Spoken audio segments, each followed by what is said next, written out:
properly reported. Did Stalin love children as much as Uncle Enver?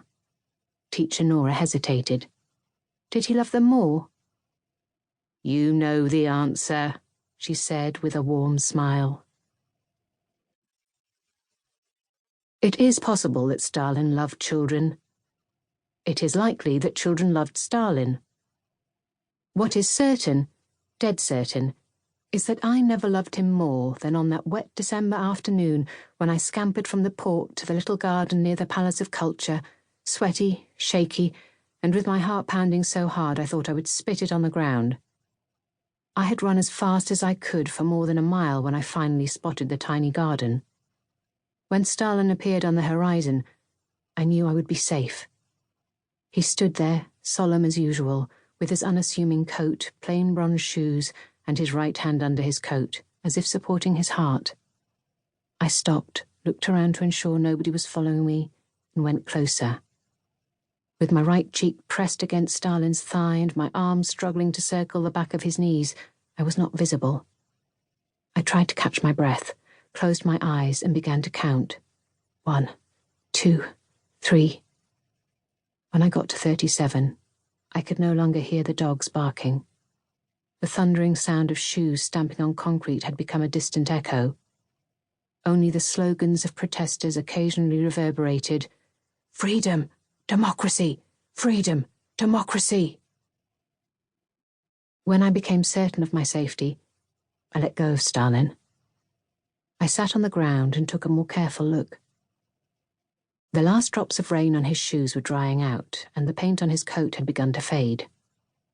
Stalin was just as Teacher Nora had described him, a bronze giant with hands and feet much larger than I'd expected.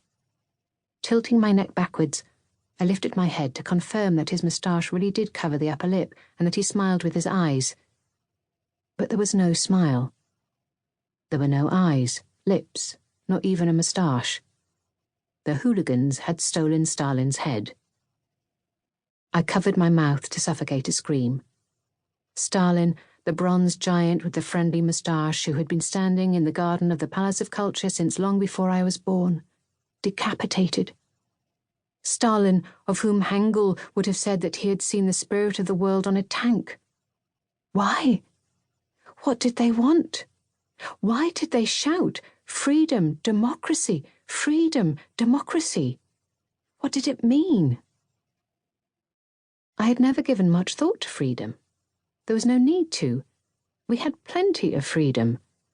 I felt so free that I often perceived my freedom as a burden and, occasionally, like on that day, as a threat. I had not meant to end up in a protest. I hardly knew what a protest was. Only a few hours before, I had been standing in the rain by the school gate, wondering which way to walk back home, whether to turn left, turn right, or walk straight on. I was free to decide. Each path raised different questions, and I had to weigh causes and consequences, reflect on the implications, and make a decision I knew I might come to regret. Certainly I was regretting it that day. I chose freely which way to walk home, and I made the wrong decision.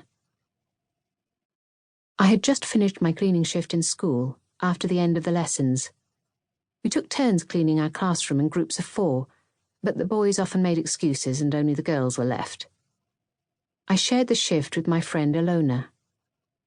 On a normal day, Alona and I would leave the school after cleaning, stop by the old woman who sat on the pavement at the corner of the road selling sunflower seeds, and we would ask her, "Can we try them? Are they salted or unsalted? Roasted or unroasted?" The woman would open one of the 3 sacks she carried, the roasted and salted one, the roasted and unsalted, the unroasted and unsalted, and we would try a couple of seeds from each. When we had spare coins, there was plenty of choice. After, we would turn left to go to Alona's house, munching sunflower seeds and struggling a little to let ourselves in with the rusty keys attached to her mother's necklace, which she wore beneath her school uniform. There, we would have to choose which game to play. In December it was easy.